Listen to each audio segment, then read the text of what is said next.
Gente, olha que texto legal para a gente pensar nesse título esquisito que eu coloquei na mensagem.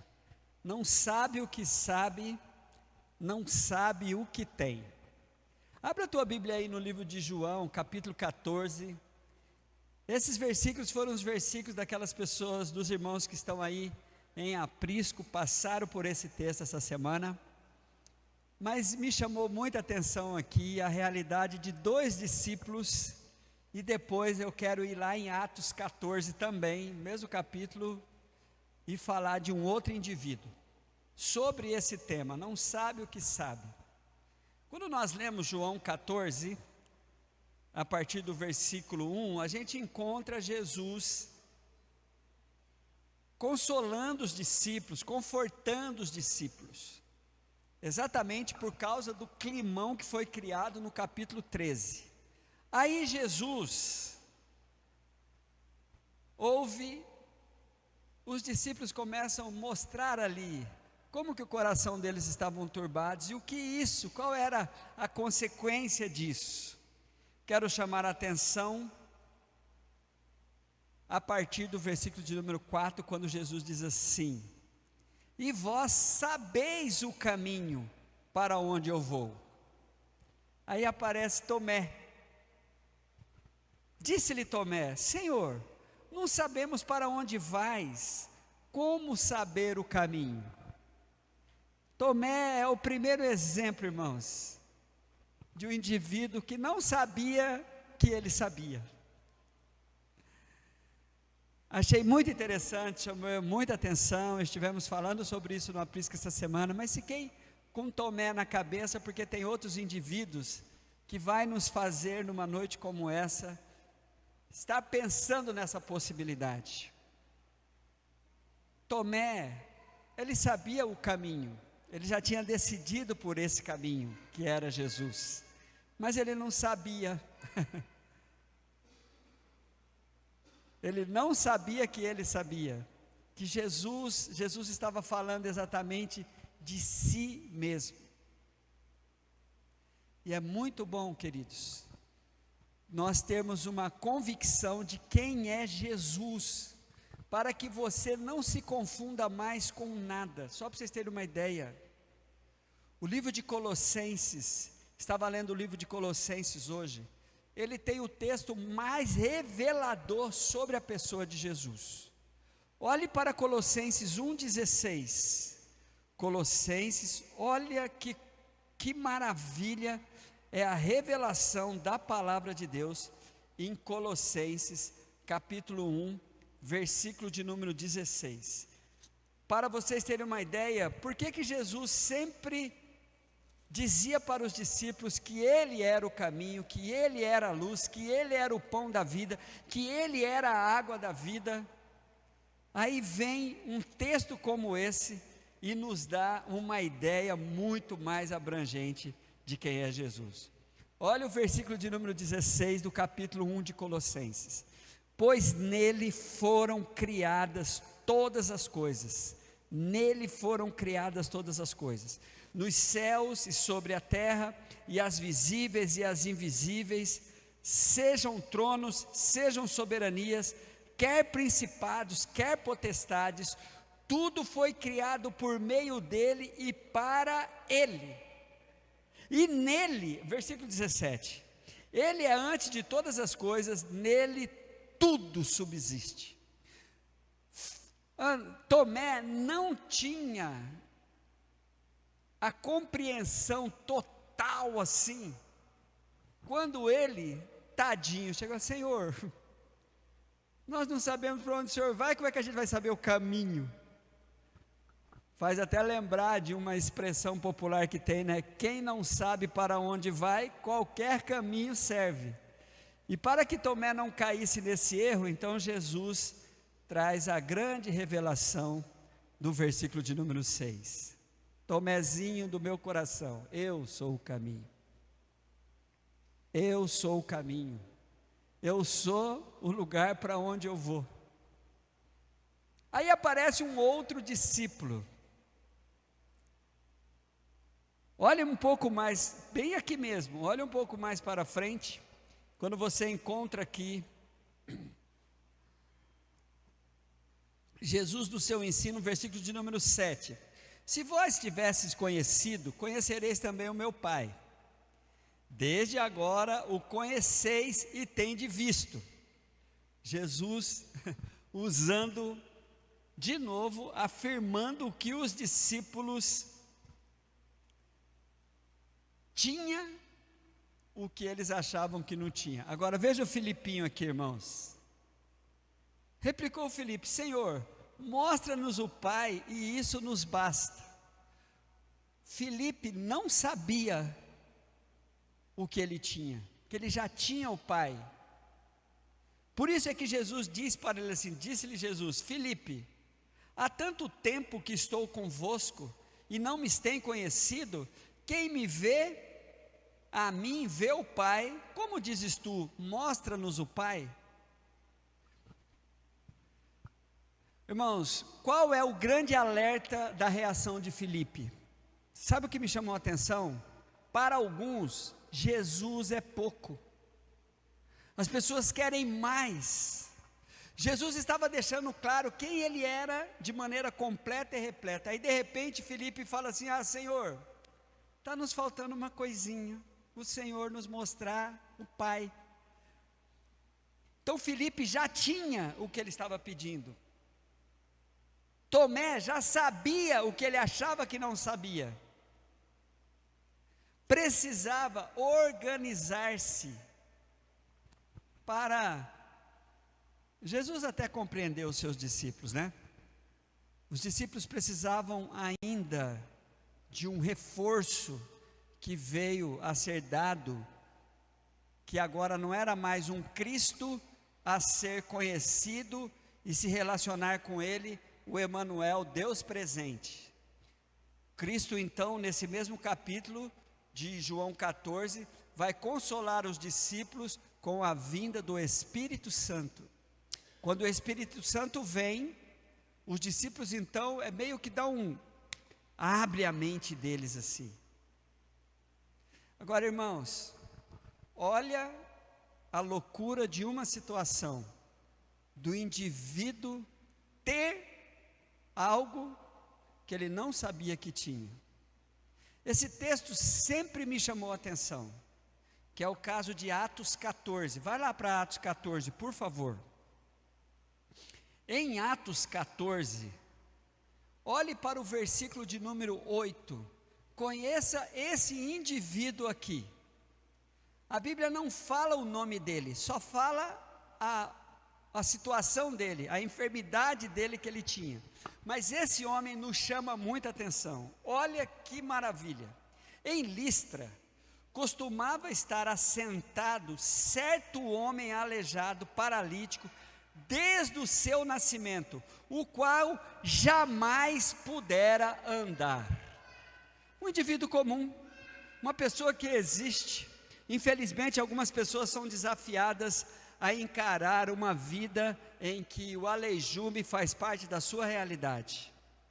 Agora, esse indivíduo aqui, a Bíblia relata algo muito tremendo ao respeito dele. Olha o que a palavra de Deus vai dizer agora para nós. Este homem ouviu falar Paulo, que fixando nele os olhos, olha que loucura, irmãos, e vendo que possuía fé para ser curado. Irmãos, olha que desafio para nós. Aquele homem, eu coloquei esse nome aqui que vocês não... Mas ele tinha uma fé incubada. Aquele homem era coxo, a Bíblia chama ele de coxo aqui, né? Era um aleijado, ele era paralítico. Desde o seu nascimento, ele nunca andara, nunca. Mas dentro dele ele tinha fé para ser curado. Há uma possibilidade muito grande dessa ser a realidade nossa, e em muitos aspectos da nossa vida. Problemas que eu trago na minha vida há anos, e eu tenho fé, eu tenho condições de sair dessa dificuldade. É um desafio para nós fazermos uma pergunta nesta noite: será que eu não tenho uma fé incubada? Será que eu não tenho força? Eu não tenho condição mesmo de sair dessa situação? Paulo olhou para aquele homem e viu que ele tinha fé. Mas, irmãos, aquele homem era paralítico desde o nascimento. E ele carregou, a Bíblia não fala aqui quantos anos ele tinha, diferente do tanque de Betesda lá, né, que o indivíduo estava lá, parece que há mais de 30 anos. Mas, com certeza, esse homem tinha mais de 40 anos, quase certeza, não posso afirmar porque a Bíblia não diz. Aí a Bíblia continua dizendo, versículo 10, disse-lhe em alta voz, Paulo dizendo em alta voz, apruma-te direito sobre os pés, e ele saltou e andava. Vamos aplaudir ao Senhor por isso, irmãos? Queridos, que coisa misteriosa. Me faz lembrar então dos 3 personagens que eu trouxe aqui. Primeiro, Tomé. Ele não sabia que ele sabia, que ele já tinha. Depois, Filipe. Já tinha o pai, já tinha tudo o que ele precisava, mas ele não sabia que ele tinha isso. E agora este homem, que se aproxima da gente, que pode o Espírito Santo estar te incomodando aí, para você fazer essa pergunta. Irmãos, uma coisa é certa, quando somos desafiados para enfrentar qualquer dificuldade na nossa vida, o Senhor já liberou o que eu preciso para vencer essa dificuldade. Cada um no seu tempo, no seu modo e do seu jeito. Mas não existe nenhum problema que você entra que não tenha recursos da parte de Deus para que você vença isso. Por isso é que você precisa despertar para isso. Este homem me intriga muito. Ele tinha o que ele precisava. Um primo meu uma vez recebeu o seu salário e do nada ele perdeu o salário dele. Procurou em tudo quanto é lugar e não achou. Teve que fazer empréstimo tal e anos depois. Sabe naquele tempo que a moeda mudava, não valia mais, de cruzeiro para cruzado, não sei o quê? Anos depois, ele achou o dinheiro. Estava dentro de uma repartição da bolsa dele, assim, ó, que ele não procurou ali. Só que ele só foi achar o dinheiro, irmãos, quando o dinheiro não valia mais. Todo o tempo o dinheiro estava com ele. Essa semana a Sandra teve uma experiência dessa também. Colocou o cartão de crédito dentro da Bíblia e depois do nada perdeu o cartão de crédito. Onde está o cartão de crédito? Onde está o cartão de crédito? Aí eu falei, lê a Bíblia, irmã. Não aconteceu isso não. A Sandra lê a Bíblia. E o cartão de crédito estava lá dentro da Bíblia, né? E ela já imaginava, já tinha mandado, você já cancelou o cartão, tal, não sei o que. Eu falei assim, não, eu vou esperar terminar hoje, para ver se esse cartão não vai aparecer ou não. Então, irmãos, tem muita coisa que está aí, você tem. E o que você precisa é de uma palavra de comando por parte de Deus, e essa palavra está sendo liberada agora para você.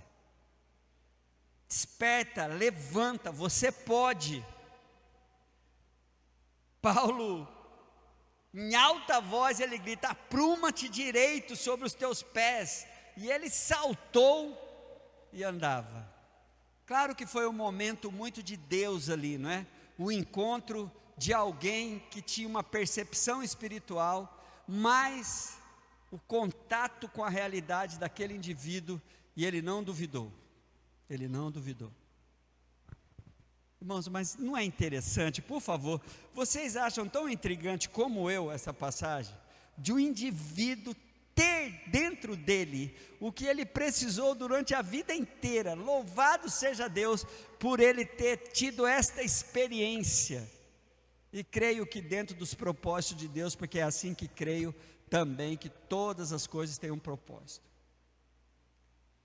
Mas então olhemos para esses três personagens. Primeiro, Tomé.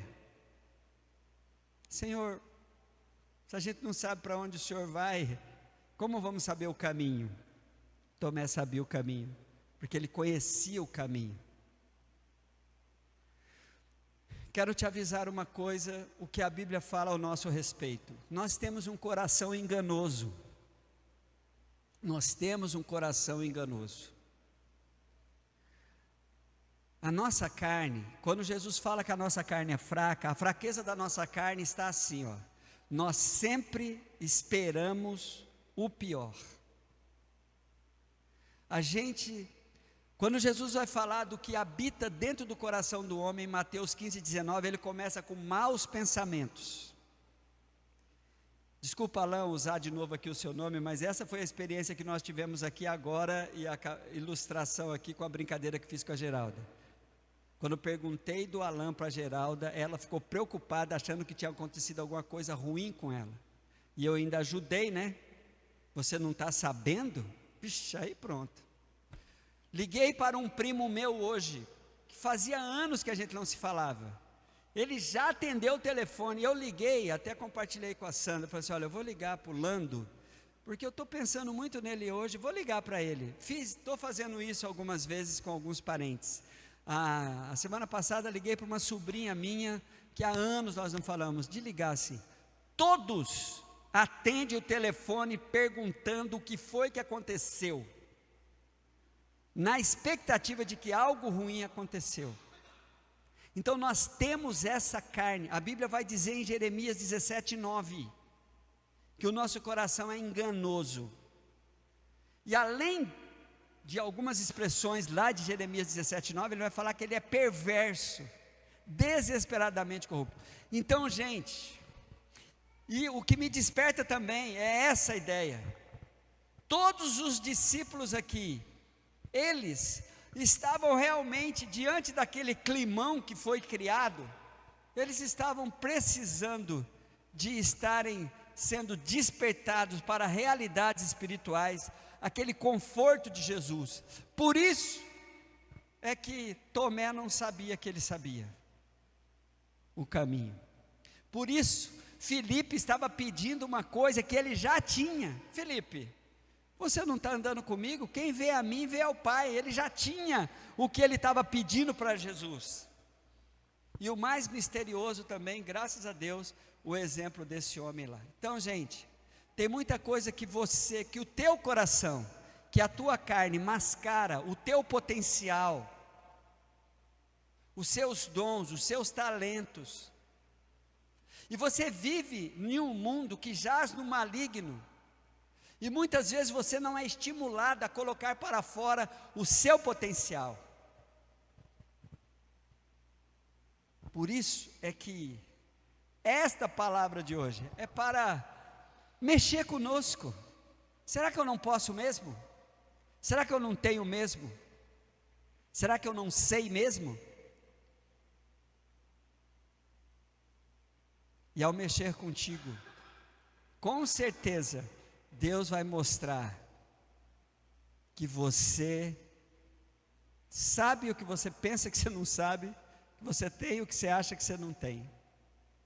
E pode ter aí um potencial, uma fé incubada dentro do teu ser, para você alçar, para você avançar, para você vencer e tomar posse do que a Bíblia diz.